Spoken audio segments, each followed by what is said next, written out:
If you want to write a book and become a best-selling author, you're in the right place. At Elite Online Publishing, we can help you create, publish, and market your book so that it becomes a #1 bestseller. We work with a limited number of authors to ensure that they receive the best possible service. So if you want to learn how to write and publish a book that will empower you to smartly grow your brand, business, and credibility, apply today. We look forward to working with you.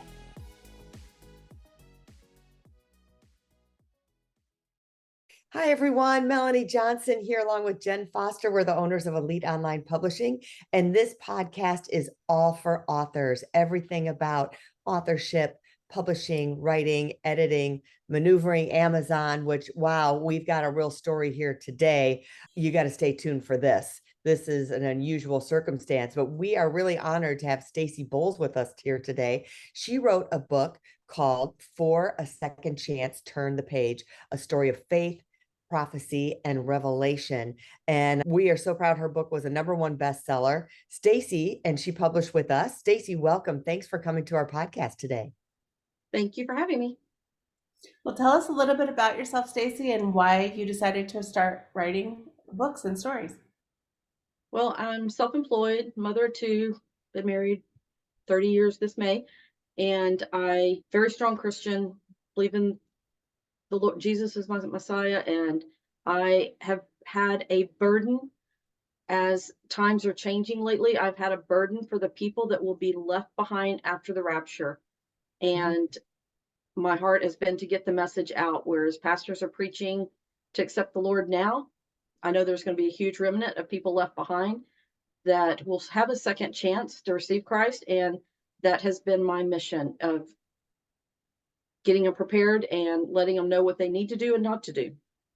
So how did you start, have the discipline to write the book? Like a lot of authors struggle. They'll start a book, they'll kind of monkey around, get like a little bit of an outline, and then they stop writing it. So what was your, discipline of making sure you continually wrote the book and got it done?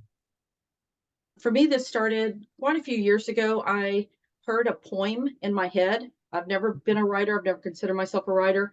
And after I wrote, actually spoken into my phone, I asked the Lord, I'm like, what is this about? And I felt like I heard the Lord say, you're going to be teaching on end times.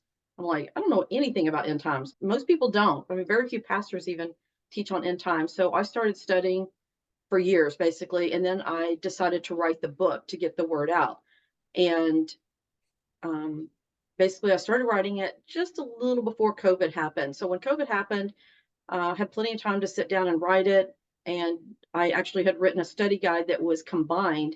Everybody I gave it to, they handed the rough draft back and they couldn't understand it because the study guide was so detailed.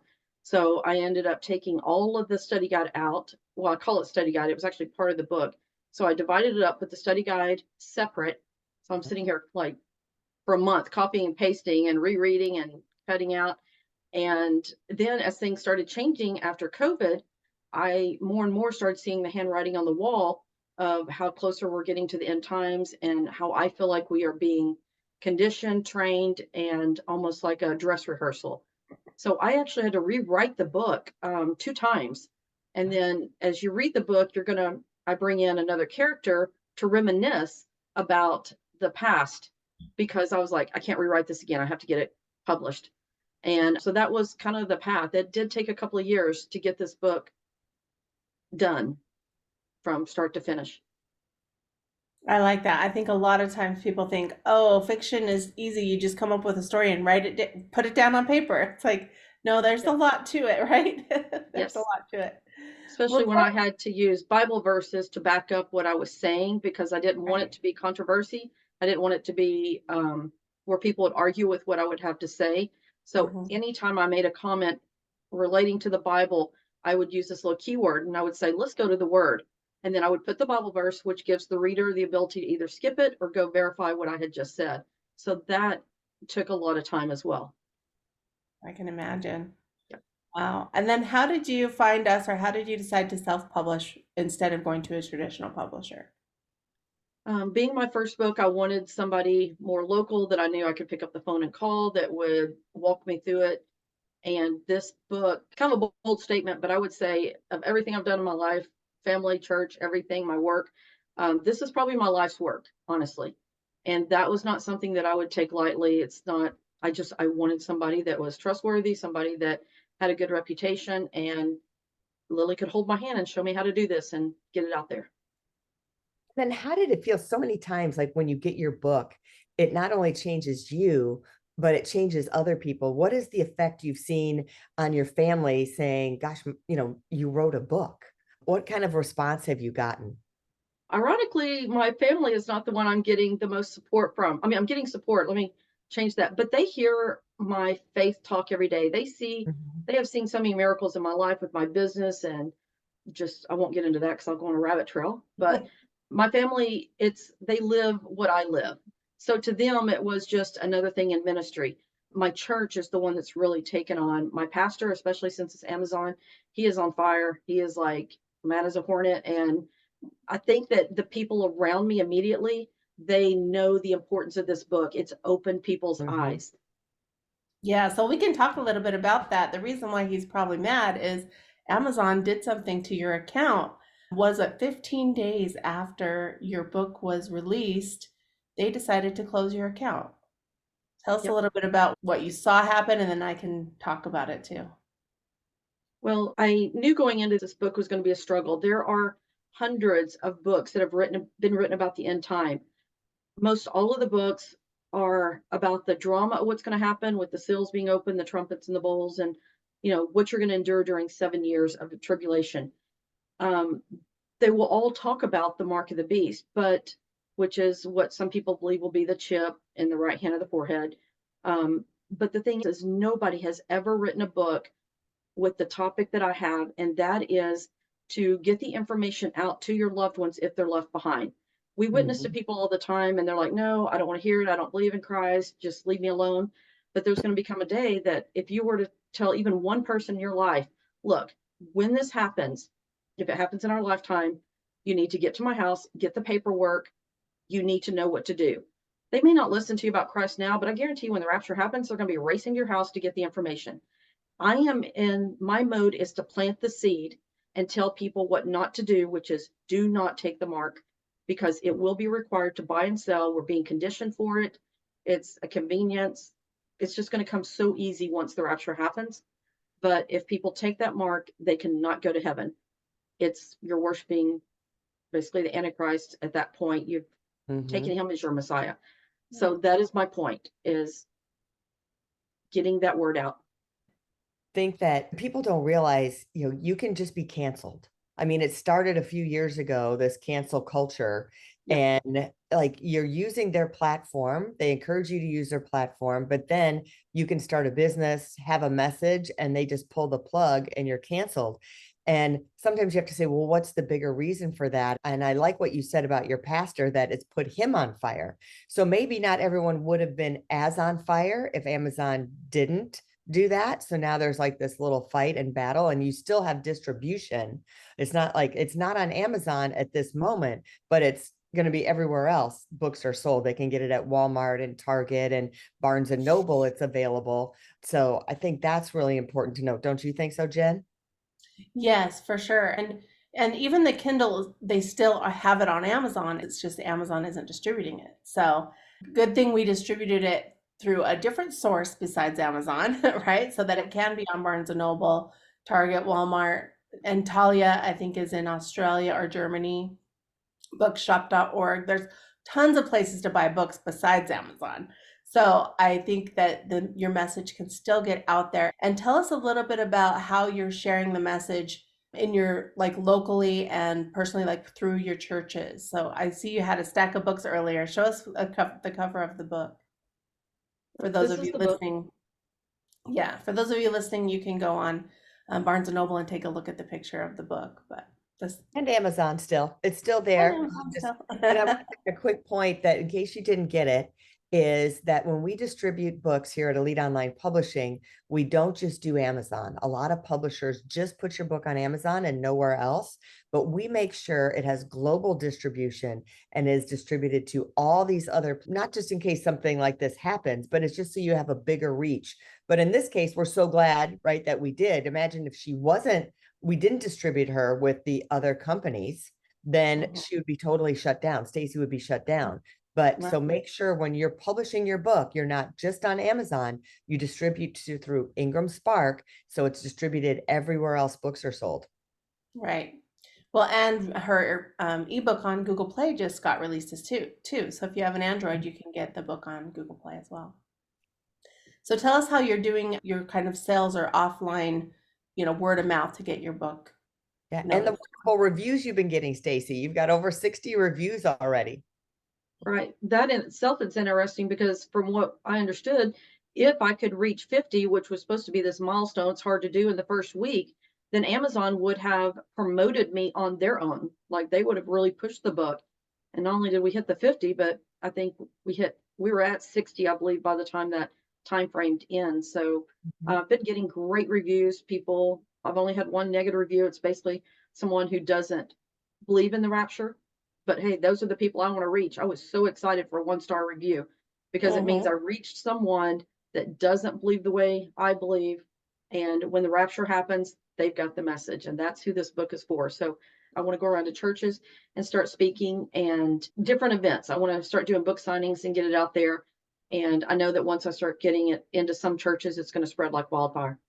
So getting it into the pastors, I'm going to start mailing them in with a letter. I have 3 pastors that have read it and they absolutely love it, and hoping I can just put a letter with it and start sending it out. And then did you get the reviews through the members of the church that they were reading it? Where do you think those reviews came from? A lot of those names I do not recognize. A lot of them are just random people who got it. Some of my friends and family were the hardest ones to get them to go and do a review.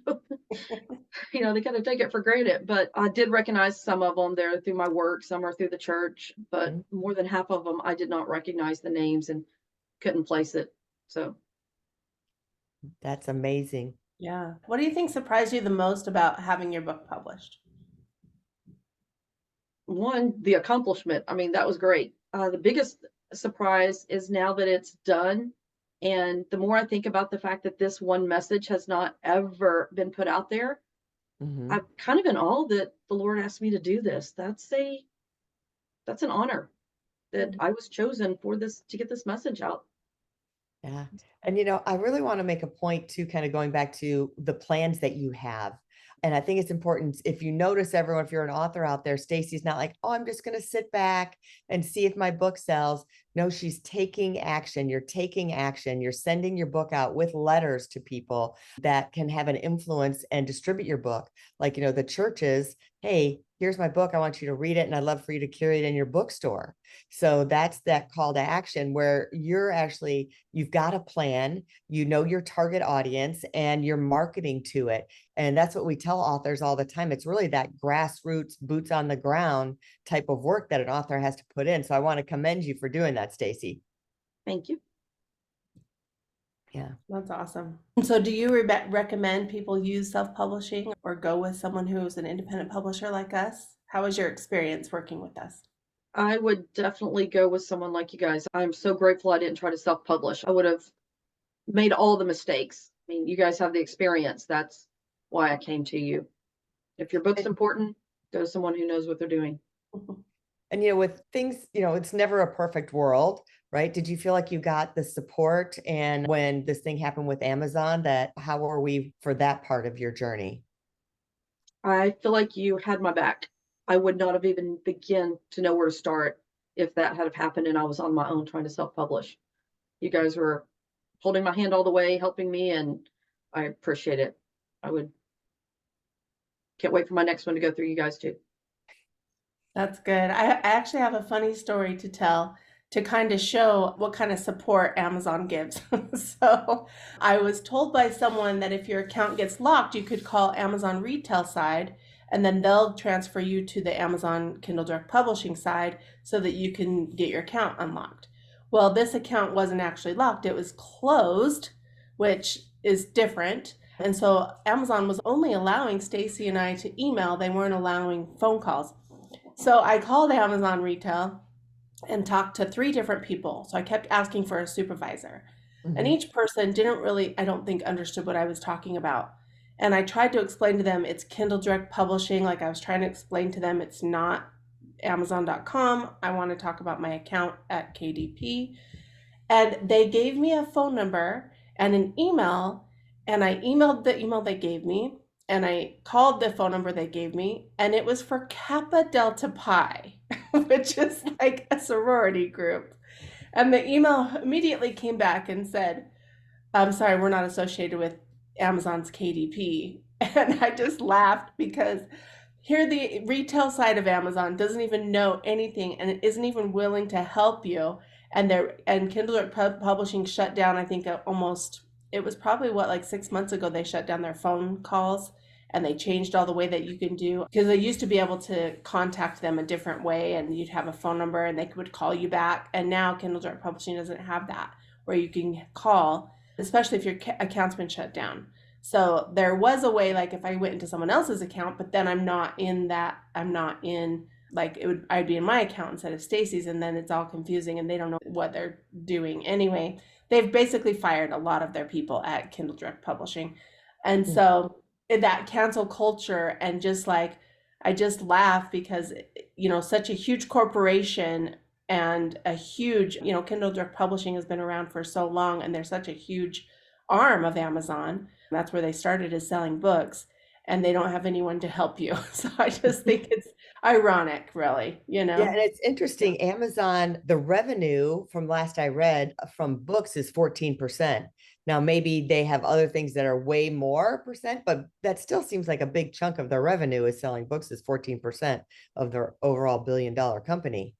Yeah. Well, the great news is that there's Amazon booksellers that will sell your book, and then there's multiple companies that are going to be selling your book.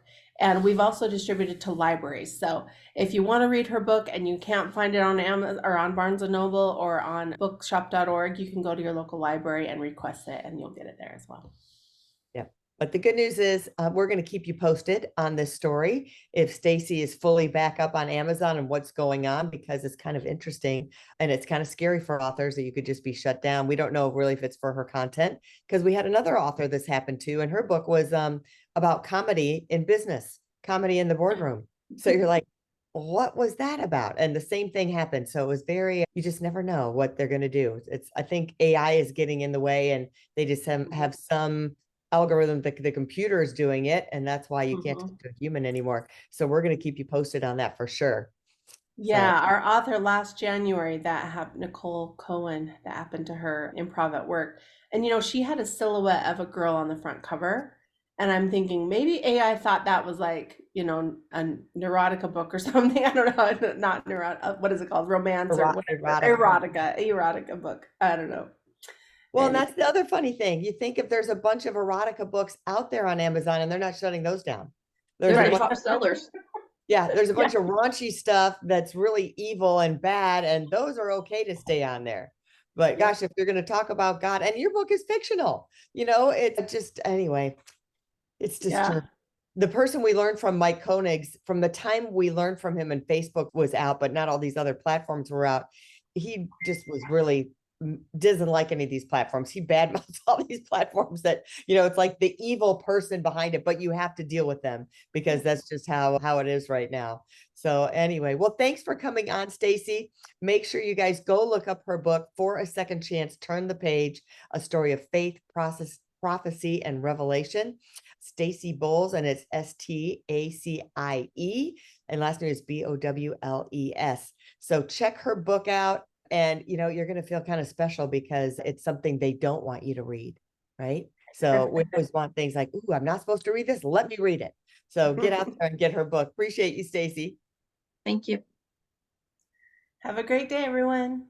Yep. And if you're looking to publish a book, reach out to us at eliteonlinepublishing.com. Check out our website. And we like books that are inspirational, motivational, and educational. And we'll see if you're a good fit for us. Have a great week, everybody. Bye-bye. If you want to write a book and become a best-selling author, you're in the right place. At Elite Online Publishing, we can help you create, publish, and market your book so that it becomes a #1 bestseller. We work with a limited number of authors to ensure that they receive the best possible service.